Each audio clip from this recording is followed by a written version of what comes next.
Well, it's J. Ross coming at you with my latest piece entitled You Can't Knock the Hustle, or Can You? And it goes just so. Our young black people have recently started a movement, as seen in the Baltimore riots of 2015. And I must admit that I have in the past seemingly given up on these babies. I've told myself at times, the youth these days have no regard for life. And while I may still find that to be the case, at some point we must ask and figure out why. Once we can figure out that mystery, we can then begin to resurrect this regard for life. In my opinion, the consistent factor behind all the senseless killings and violence taking place in our communities is money. There's too great of a demand for it, but not enough of a supply of it. And in the slums and ghettos throughout America, people are looking for a way to eat. Without legit jobs to provide a means of living for our families, young black males, and sometimes females too, resort to the game. This game of which I speak is one where, unlike most games, such as an athletic contest, game of poker or chess, or even this game of life, there are no clear winners. Although the drug dealer may appear to be winning, as he is making a means of providing for him and his, it comes at the cost of putting poison into someone else's body, leading to their demise. But it seems like the trap, or hustle, was created within this game of life, and for hustlers, or drug dealers, it's just like any other 9 to 5 gig in corporate America, in their minds. The position which many African Americans inherit in this life is one of struggle.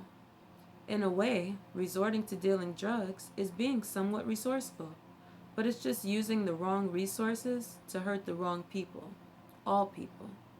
Many people say they can't respect drug dealers because they are killing their own people, but typically, in their circumstances, they don't even internalize the hurt they are imposing upon others. They are just making a living. They need to wake the blank up, though. But you ever choose to think about it like that, America?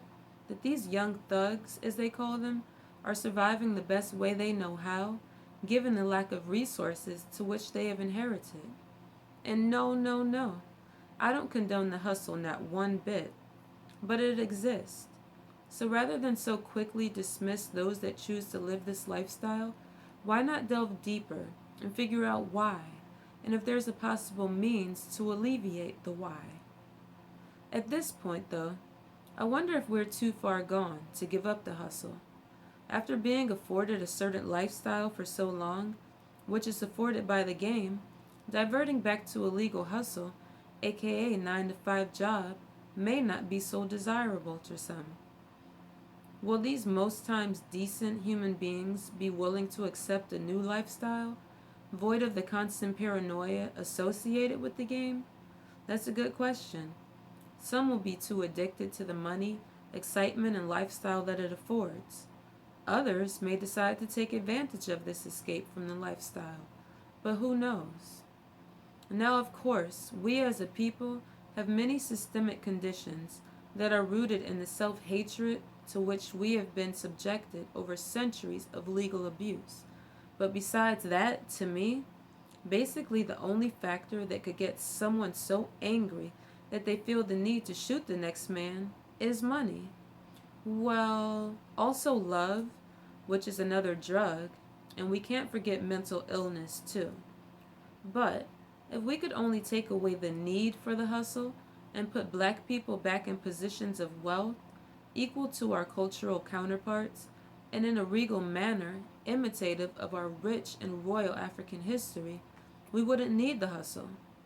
Whether this type of change happens through the award of land, jobs, or overall opportunity, it would create a lot less criminals and therefore crime on our streets. Not all, but less. When people aren't so concerned with knowing if and from where their next dollar is coming, they won't need to engage in so many divisive acts. So that's it for now. I need to come up with a conclusion, but that was just something that was on my mind and I wanted to share with you good people. So let me know what you think, any feedback for me. Thanks for listening.